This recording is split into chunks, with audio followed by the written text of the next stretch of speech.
Welcome to Washington Today for Monday, October 30th, 2023. I'm Gary Starakoff. Thanks a lot for joining us. Israel's Prime Minister Benjamin Netanyahu said today that a ceasefire with Hamas terrorists, quote, will not happen. His comments come as Israeli forces announced the release of a hostage held by the terrorist group and after the release of a video of 3 other Israelis who remain in captivity. We'll hear from the Prime Minister coming up. Congress returns this week with both chambers continuing to work on 2024 federal spending legislation. Also on the table, a $100 billion aid package to Israel and Ukraine. We'll hear about that from Senators Schumer, McConnell, and one House Republican who thinks the aid should come in separate bills. And we'll get you ready for episode 7 of Books That Shaped America, featuring Willa Cather's My Antonia. It was the first installment of what would be known as her Prairie trilogy. C-SPAN cameras went to her home state of Nebraska. We'll tell you some of what you can look forward to in tonight's episode. We begin in Israel and Prime Minister Netanyahu. I want to make clear Israel's position regarding a ceasefire.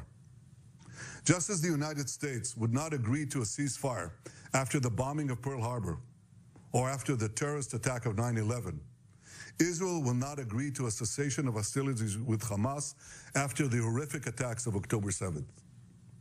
Calls for a ceasefire are calls for Israel to surrender to Hamas, to surrender to terrorism, to surrender to barbarism. That will not happen. Ladies and gentlemen, the Bible says that there is a time for peace and a time for war. This is a time for war. A war for our common future.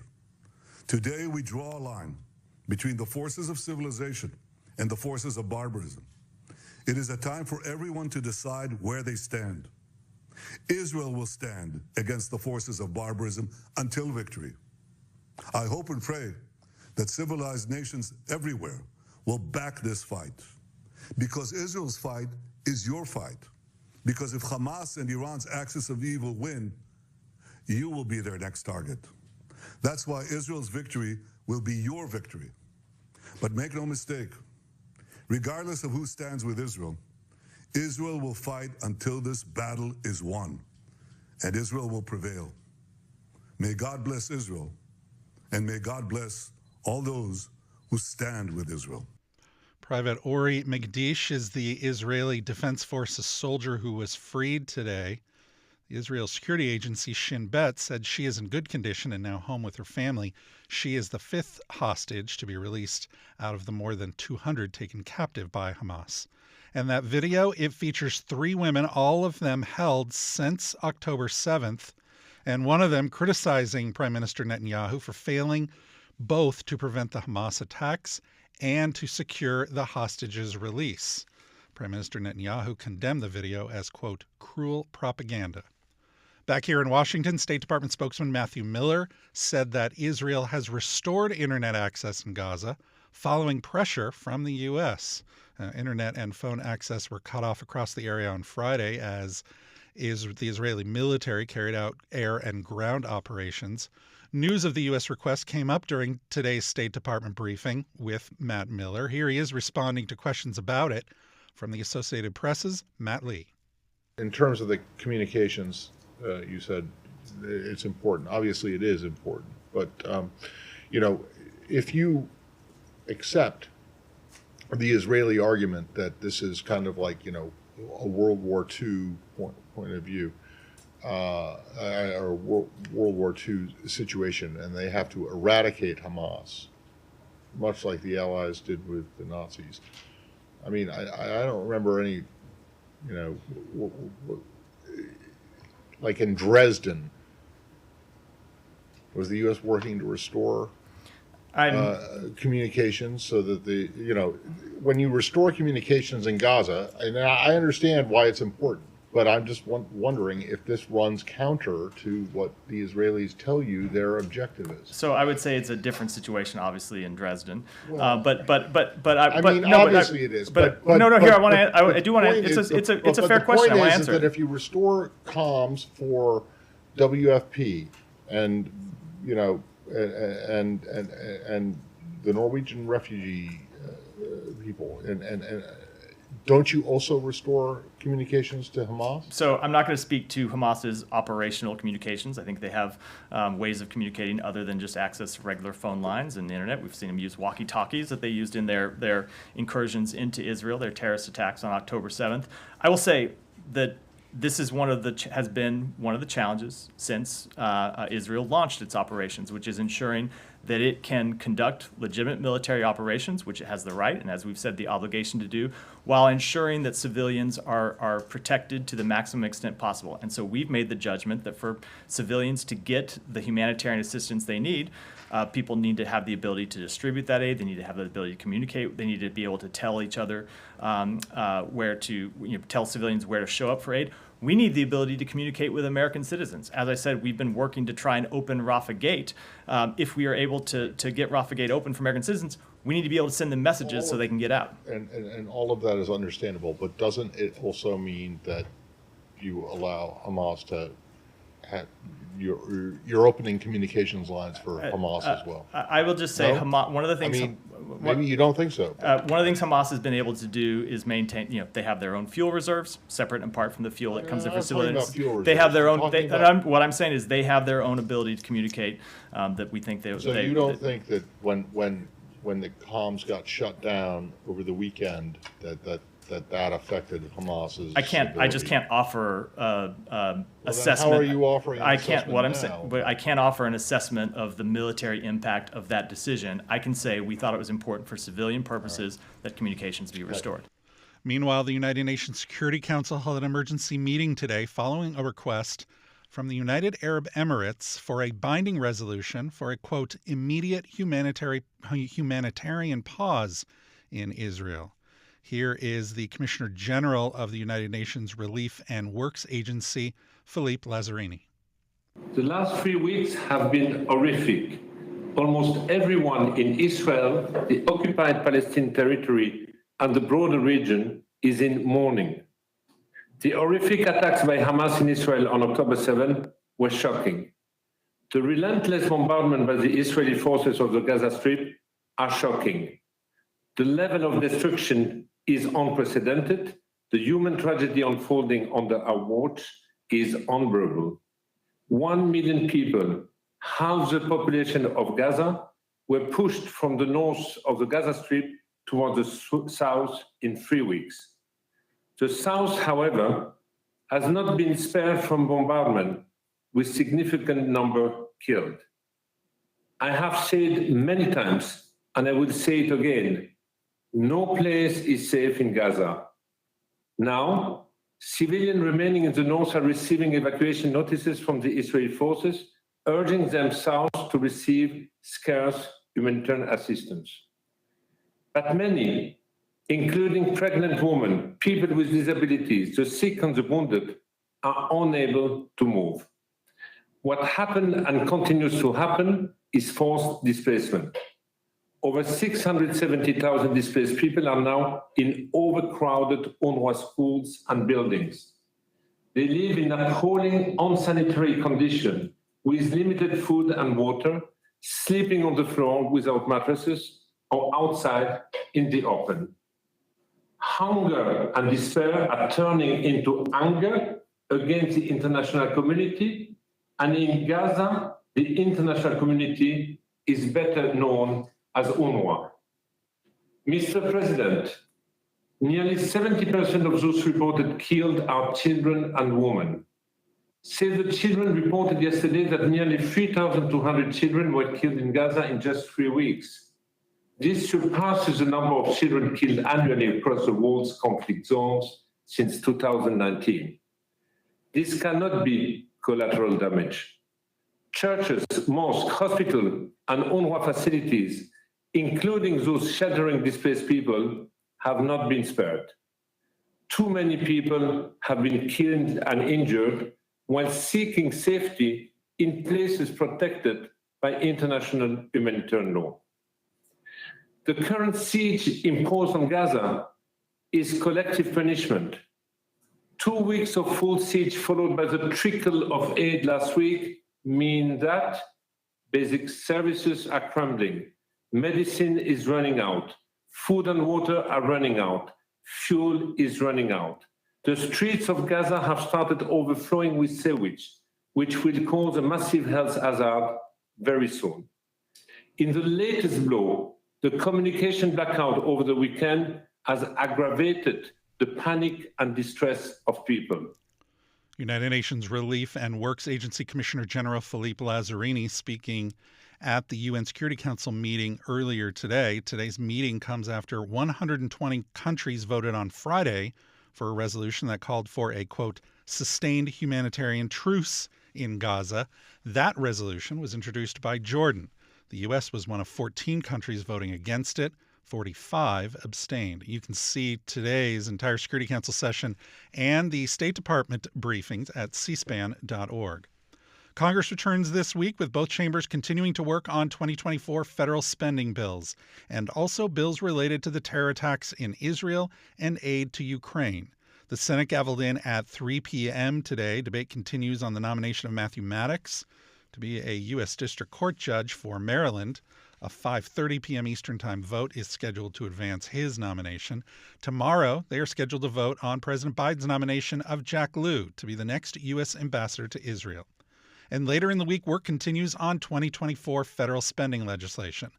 Today on the floor, Senate Majority Leader Chuck Schumer talked about aid to Israel and Ukraine, which comes in the form of a $105 billion bill supported by President Biden.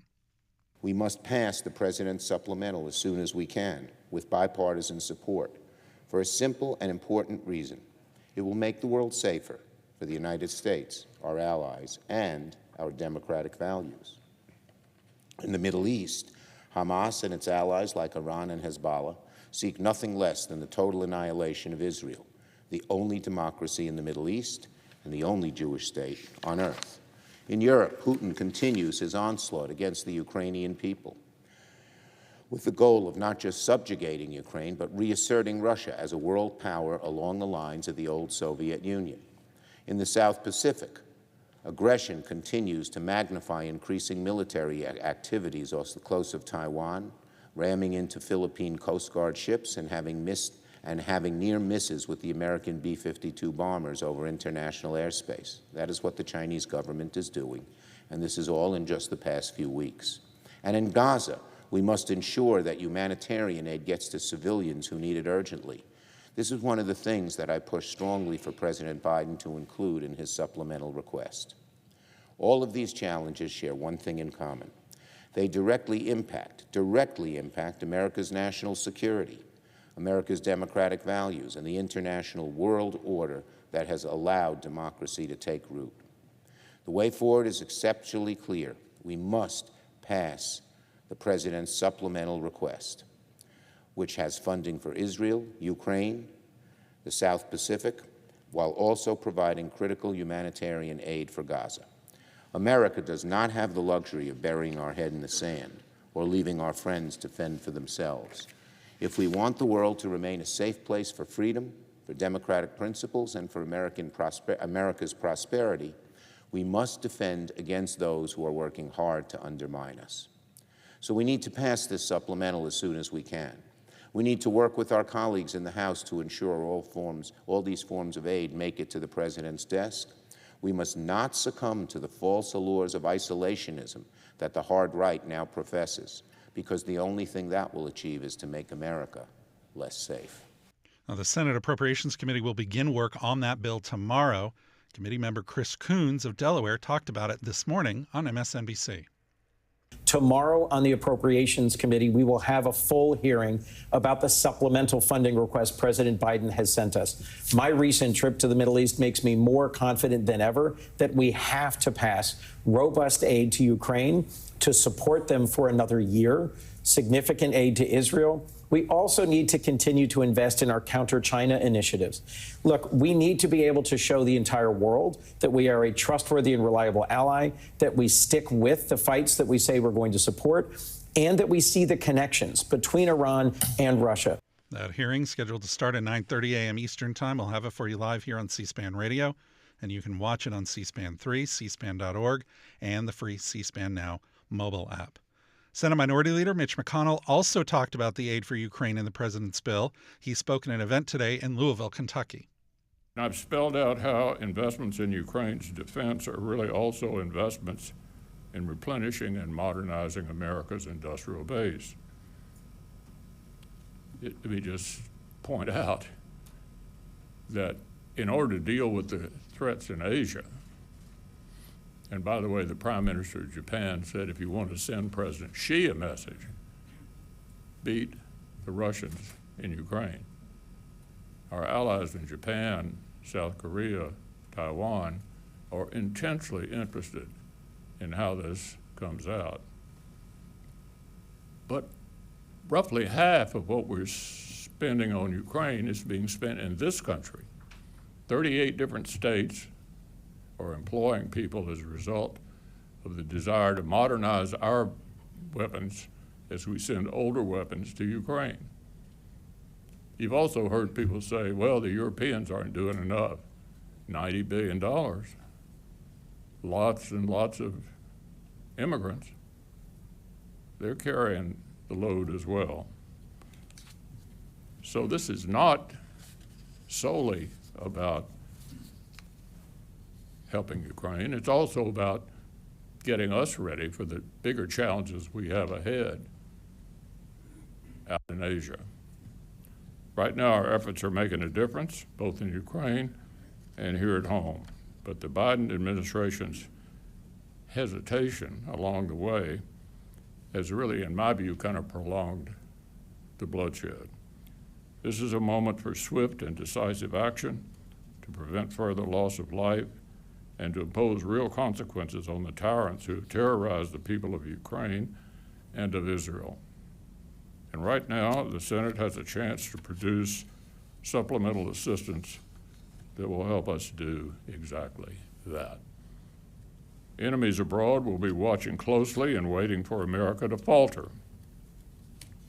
Only our concrete and credible support can deter our adversaries in the future and restore security. Senator McConnell at an event today in Louisville, Kentucky. That event featured remarks by Ukrainian Ambassador Oksana Markarova. If 54 countries condemn it at the UN, if after every sin we have endured during this difficult 20 months, including your generous support, the support of American people, if after all of that we will not be able to stay the course and we will not win, what message does it send to all the people who are our friends and allies, but also to this axis of evil?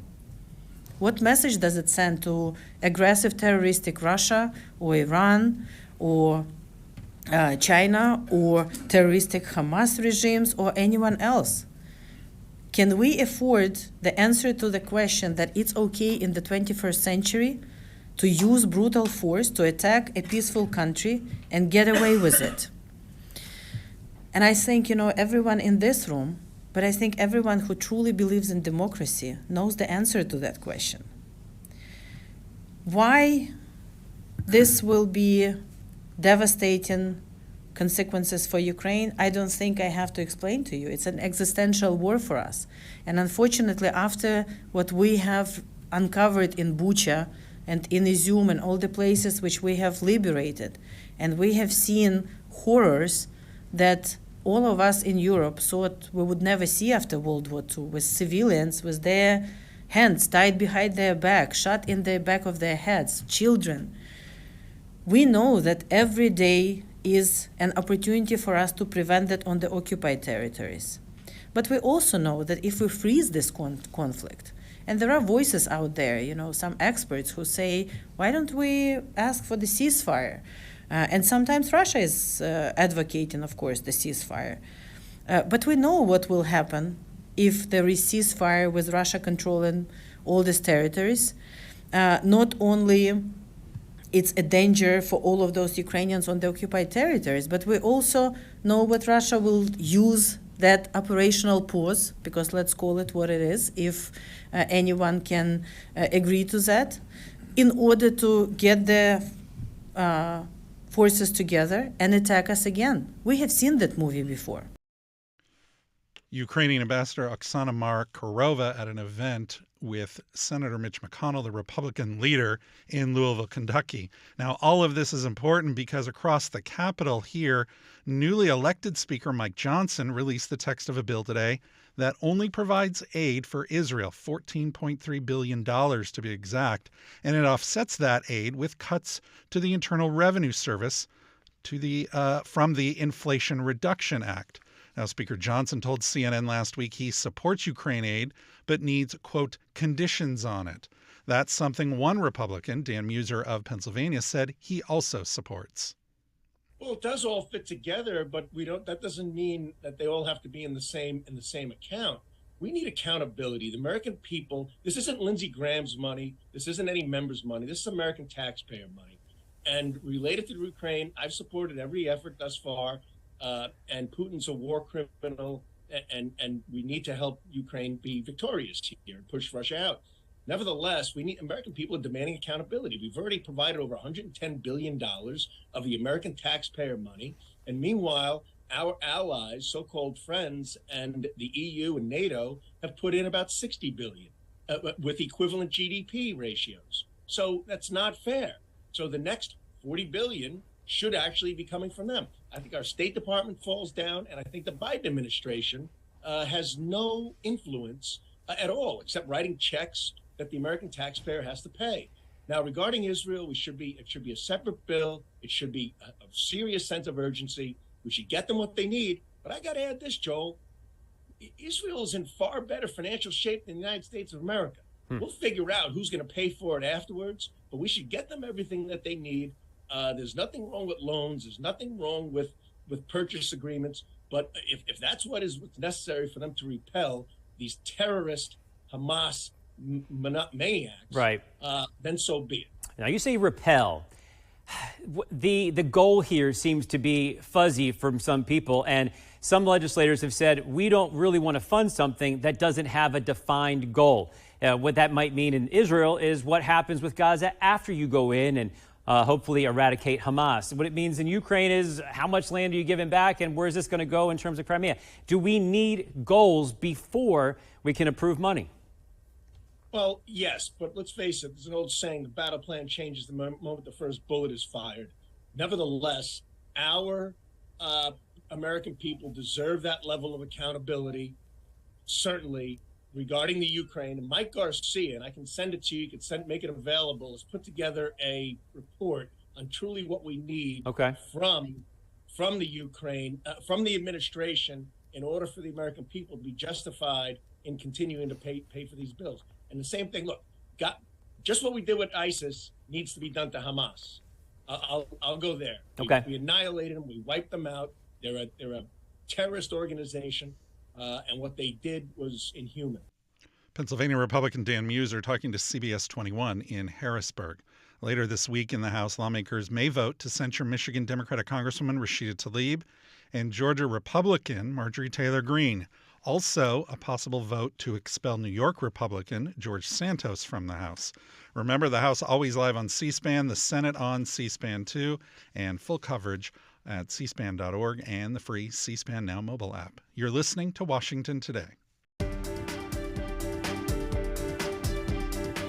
Welcome back to Washington Today. General Motors and the United Auto Workers have reached a tentative agreement. The union said earlier today the deal includes record pay hikes and ends 6 weeks of a coordinated strike against the big three automakers. President Biden talked about the agreement today at an event at the White House. I've just spoken with President Fain of the United Auto Workers. And let me say a few words about the UAW and the big three automakers. Ford, General Motors, and Stellantis. They have reached a historic agreement and a hard-fought agreement that was really battled for a while, but it was all done in good faith. And these record agreements reward auto workers who gave up much to keep the industry working and going during the financial crisis more than a decade ago. These agreements ensure the iconic Big Three can still lead the world in quality and innovation. Due to the commitment and solidarity of the UAW workers, willing to exercise their right to collectively bargain, They won a record contract with over a 30% increase in wages, greater retirement security, and more paid leave. And the commitment by the Big Three to create more full-time middle-class jobs and invest tens of billions more dollars in plants and factories building automobiles' future here in America.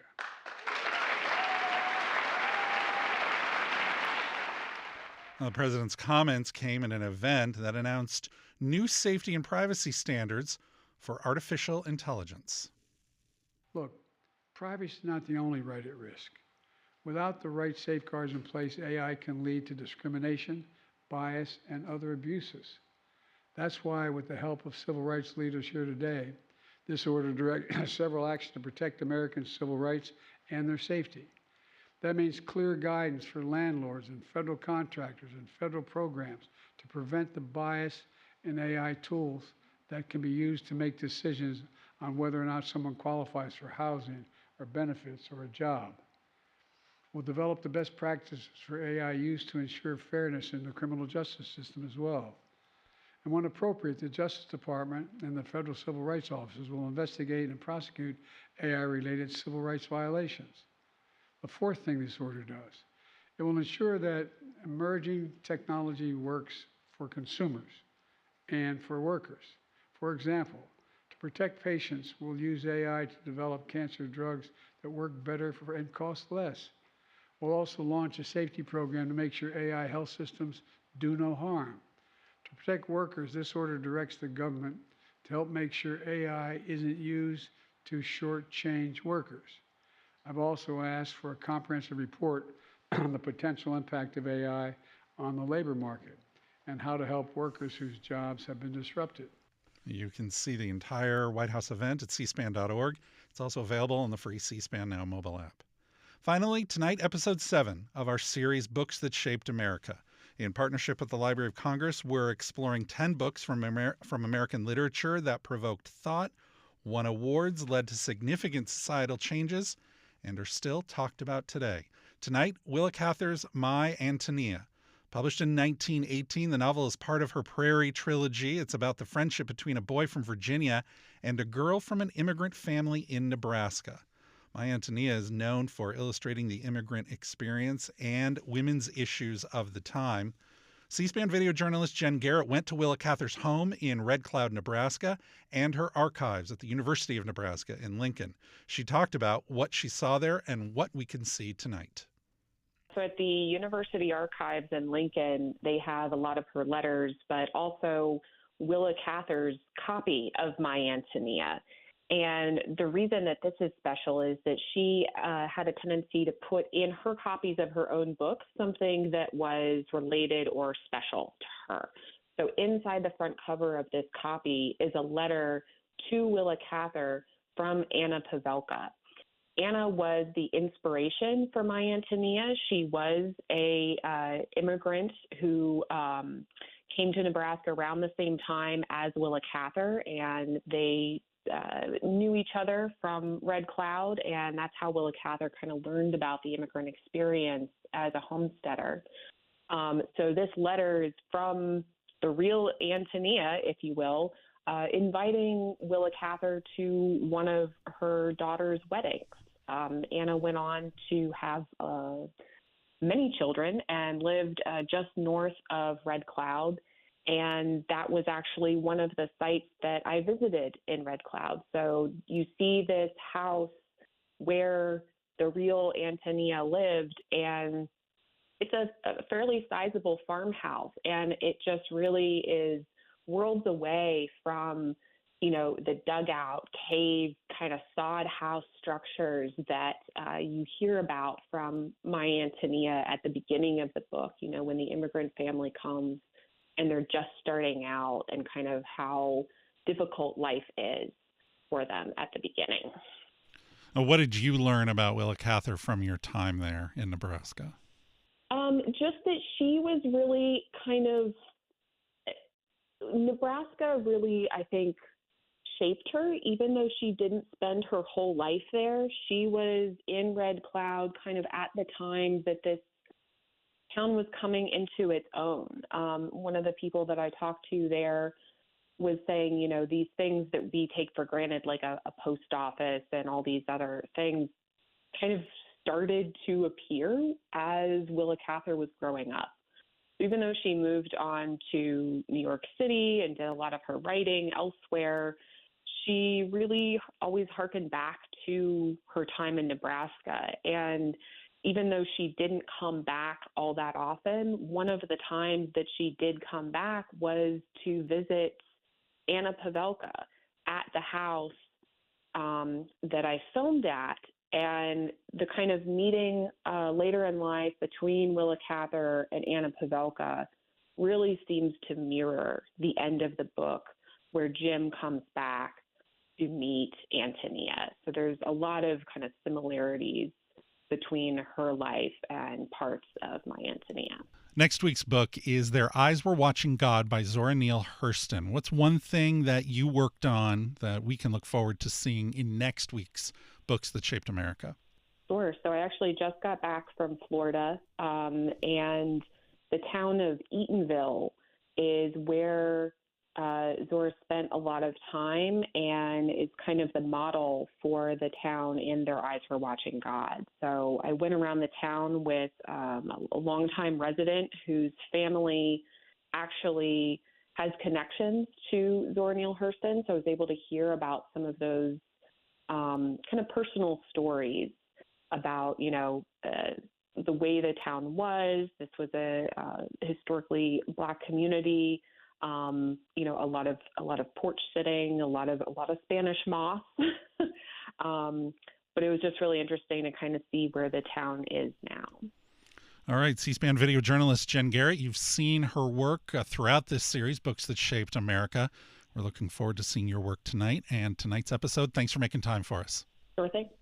Books That Shaped America, featuring My Antonia by Willa Cather, starts live at 9 p.m. Eastern Time tonight. You can watch it on C-SPAN, C-SPAN Now, and our free mobile app, C-SPAN. That's our free mobile app, C-SPAN Now, or online at cspan.org, and you can listen to it here live on C-SPAN Radio, again, starting at 9 p.m. Eastern Time. Also, be sure to scan the QR code to listen to our companion podcast, where you can learn more about the authors of the books featured on the program. Our guest this week is historian Richard Norton Smith, who talked about Willa Cather's feelings as a young girl when she and her family first moved to Nebraska. She was born in 1873, which meant she was kind of a child of the post-Civil War era in rural Virginia. And when she was 9 years old, her father moved the family to Nebraska. And there's this remarkable scene where she looks upon this landscape for the first time. And she can't believe what she isn't seeing. She doesn't see trees. She doesn't see shrubs. She doesn't see gardens. She said, it's not even a country. It's the pieces out of which a country are made. And she said for the first year or so, both she and her mother never stopped crying. The contrast between the comfortable ways that they had known in Virginia and this strange, almost lunar landscape. But she had lifelong, she was blessed with all sorts of talent, and one of them was a talent for curiosity. You can find the Books That Shaped America companion podcast at cspan.org/podcasts. You can also find it on the podcast tab on the C-SPAN Now free mobile app, or wherever you get your podcasts. That's also where you can find this program as a podcast. You can also find it on YouTube. Just search Washington Today. And for more on the stories that are shaping Washington every day, get our free daily email, word for word. You can go to cspan.org/connect to subscribe to that. I'm Gary Sterkoff. Thanks a lot for listening today to Washington Today.